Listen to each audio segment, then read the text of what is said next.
Today I am going to discuss about centre of मास। आज हम जो है सेंटर ऑफ मास से जो है के बारे में डिस्कस करने जा रहे हैं, ठीक है ना। तो देखिए सेंटर ऑफ मास क्या होता है। तो यहाँ पे डिफिनीशन ऑलरेडी आप लोगों को सेंटर ऑफ मास का दिया गया है, ठीक है, कि सेंटर ऑफ मास क्या होता है। तो center of mass of a body is a point at which total mass of the body is considered to be concentrated as a single point। मतलब कि कोई भी अगर बॉडी ऐसे है तो इस बॉडी में एक ऐसा पॉइंट होगा जिस पॉइंट पे हम ये कंसीडर कर सकते हैं कि इस बॉडी का टोटल मास इसी पे कंसीडर्ड है, ठीक है ना। टोटल मास कंसीडर्ड है मतलब इसी पॉइंट पे कॉन्सेंट्रेट है। टोटल मास को यहीं पे कॉन्सेंट्रेटेड हम कंसीडर कर सकते हैं। अब देखिए जैसे अगर कोई भी बॉडी का सेंटर ऑफ मास ये है, इसको लिख सकते हैं हम CM। तो अगर हम यहाँ से एक लाइन ऐसे ड्रा कर दें इस तरीके से, सेंटर ऑफ मास से पासेस ऐसे लाइन ड्रा कर दें, तो हम पाते हैं कि इस बॉडी का जो है 50% मास इधर होगा और 50% मास जो है इधर होगा। मतलब मास जो है इक्वली डिस्ट्रीब्यूट होगा इस दोनों लाइन, इस सेंटर ऑफ मास से पास करने वाली इस लाइन के दोनों साइड जो है मास इक्वली डिस्ट्रीब्यूट होगा। ये पॉइंट कहलाएगा सेंटर ऑफ मास। अगर हम किसी भी बॉडी पे सेंटर ऑफ मास पे फोर्स अप्लाई करें, ध्यान दीजिए, कोई भी बॉडी है और इसका सेंटर ऑफ मास यहाँ है, अगर हम इस बॉडी के सेंटर ऑफ मास पे एक फोर्स अप्लाई करते हैं इस तरीके से ऐसे, तो ये बॉडी क्या होगा कि ये बॉडी स्ट्रेट पाथ पे ऐसे मोशन करेगा। और यदि हम सेंटर ऑफ मास के अलावा किसी दूसरे पॉइंट पे, जैसे वन पॉइंट मतलब पहली बार हम सेंटर ऑफ मास पे फोर्स अप्लाई किए तो ये लीनियर मोशन करेगा। दूसरी बार हम सेंटर ऑफ मास से हट करके दूसरे लाइन पे फोर्स अप्लाई करेंगे तो ये लीनियर मोशन करने के बजाय ये इस तरीके से जो है रोटेशनल मोशन करेगा। तो ये सेंटर ऑफ मास हो गया। सेंटर ऑफ मास के हम डिफिनीशन बता दिए कि सेंटर ऑफ मास क्या होता है। दूसरी चीज़, the motion of centre of mass gives the motion of body. Centre of mass का मोशन ही बॉडी के मोशन को इंडिकेट करता है, ठीक है। तो ये सेंटर ऑफ मास का हम डिफिनीशन बता दिए, इसको समझा दिए, एक में इम्पॉर्टेंट पॉइंट बता दिए कि सेंटर ऑफ मास से पास करने वाली जो लाइन होती है, इस लाइन के दोनों तरफ बॉडी का मास जो है इक्वली डिस्ट्रीब्यूट होता है, ठीक है ना। अब देखिए, अब हम लोग नेक्स्ट बात करेंगे। नेक्स्ट जो मैथ से रिलेटेड क्वेश्चंस जो सॉल्व होते हैं सेंटर ऑफ मास के, वो कहता है कि the product of total mass of the system. मतलब जैसे समझ लीजिए ऐसे, ये सिस्टम है और ये आप एक कार्टेशियन कोऑर्डिनेट बना दिए x और y, ठीक है। अब इस सिचुएशन में क्या होगा कि इसमें 2 पॉइंट, मान लीजिए 3 पॉइंट लेते हैं ऐसे, 3 पॉइंट मतलब 3 पॉइंट का ये बॉडी है। इस पहले पॉइंट का मास m1, दूसरे का m2, तीसरे का m3, इस तरीके से 3 ही मान लेते हैं। और इसका जो सेंटर ऑफ मास है, ये सेंटर ऑफ मास हम मान लेते हैं कि यहाँ पे सेंटर ऑफ मास है। तो कह रहा है कि the product of total mass of the system and position vector of CM vector, centre of मास। देखिए यहाँ पे इस पूरे बॉडी का मास मतलब m1 plus m2 plus m3, तो पूरे बॉडी का मास हो गया। और position vector of centre of मास, ये पोजीशन वेक्टर होगा किसका, सेंटर ऑफ मास का। तो ये हो गया RCM, सेंटर ऑफ मास का पोजीशन वेक्टर। ये किसके इक्वल होगा, तो ये इक्वल होता है is equal to the sum of products of masses of the particles and then respective vectors, ठीक है। अब देखिए ये किसके प्रोडक्ट के बराबर होगा, तो ये होगा m1 पहला मास, और इसका यदि पोजीशन वेक्टर r1 है तो r1 m1 r1, दूसरे पार्टिकल का मास m2 है और उसका पोजीशन वेक्टर r2 है, तो प्लस m2 r2 प्लस तीसरे वाले पार्टिकल का मास m3 है और इसका पोजीशन वेक्टर r3 है, तो ये इसके बराबर होगा। ये कौन बराबर होगा, ये इसके बराबर होगा। देखिए यही डिफिनीशन आपको इसमें दिया गया है, इसको एक बार और देख लीजिए।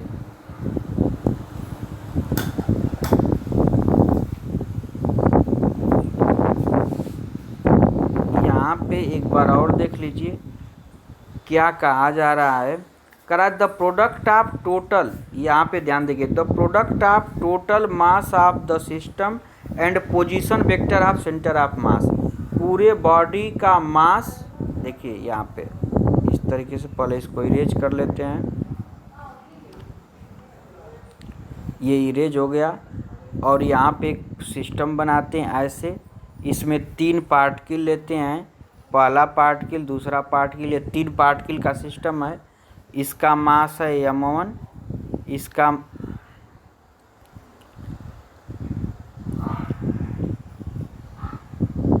देखिए क्या बता रहे थे कि पहले वाले बॉडी का मास है m1, इसका m1, दूसरे वाले का m2, तीसरे वाले का m3, और ये कार्टेशियन कोऑर्डिनेट है। पहले वाले पार्टिकल का पोजीशन वेक्टर r1, दूसरे वाले पार्टिकल का पोजीशन वेक्टर r2, तीसरे वाले पार्टिकल का पोजीशन वेक्टर r3 है। इसके बाद इसमें एक हम ले लेते हैं कि इस बॉडी का सेंटर ऑफ मास ये है cm, ये सेंटर ऑफ मास है, और इस सेंटर ऑफ मास का जो पोजीशन वेक्टर rcm है। तो किसका किसका प्रोडक्ट पहली बार कर रहा है, प्रोडक्ट ऑफ टोटल मास। तो टोटल मास क्या होगा, m1 plus m2 plus m3, तो ये टोटल मास हो गया। तो product of total mass of the system and position vector of centre of mass, centre of mass का पोजीशन वेक्टर rcm किसके इक्वल है, is equal to sum of products of masses of the particles and their respective position vector. तो हर एक का individual मास लिखिए और उसका पोजीशन वेक्टर लिखिए, दूसरे का मास लिखिए, पोजीशन वेक्टर लिखिए, प्लस तीसरे का मास लिखिए और उसका पोजीशन वेक्टर लिखिए। इन सब का जो सम है, ये सम इसके बराबर हो जा रहा है, ये कहता है, ठीक है ना। तो अब इसी से हम लोग जो है सेंटर ऑफ मास कैलकुलेट करेंगे। जैसे सेंटर ऑफ मास यहाँ पे अगर हम कैलकुलेट करें,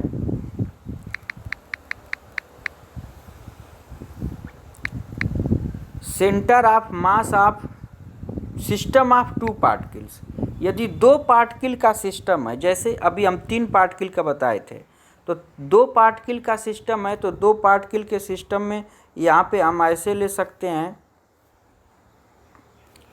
एक पार्टिकल यहाँ, एक पार्टिकल यहाँ ले लिए, 2 पार्टिकल, इसका कार्टेशियन कोऑर्डिनेट बना दिए।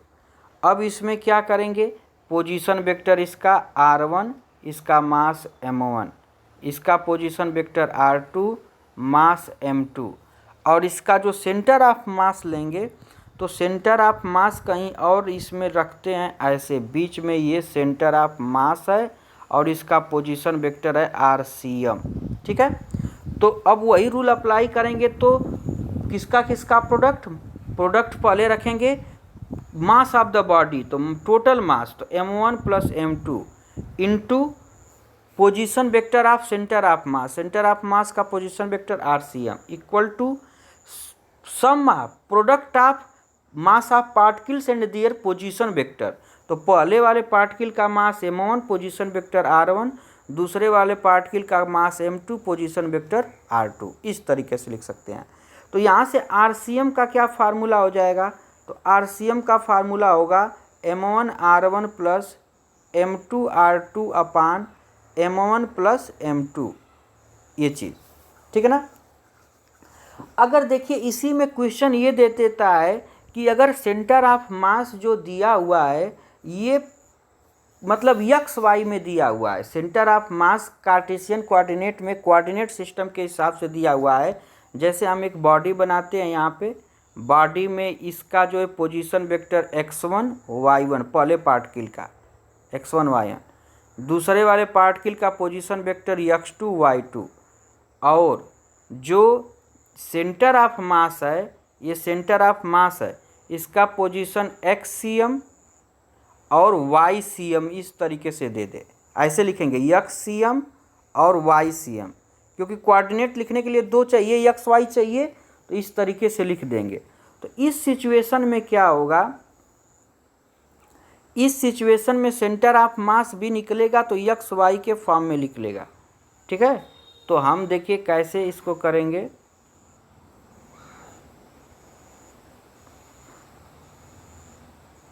इस सिचुएशन में क्या करेंगे, अगर दो पार्टिकल का सिस्टम है, पहले वाले पार्टिकल का मास है m1 और उसका पोजीशन है x1 y1, दूसरे वाले पार्टिकल का मास m2 है, पोजीशन है x2 y2 और इसका सेंटर ऑफ मास जो है cm का पोजीशन है xcm और ycm। तो हम लिखेंगे यहाँ पे xcm equal to m1 x1 plus m2 x2 upon m1 plus m2 और ycm मतलब y कोऑर्डिनेट जो होगा ycm की वैल्यू होगा m1 y1 plus m2 y2 अपान y1 प्लस y2। इस तरीके से xcm ycm की वैल्यू निकालेंगे।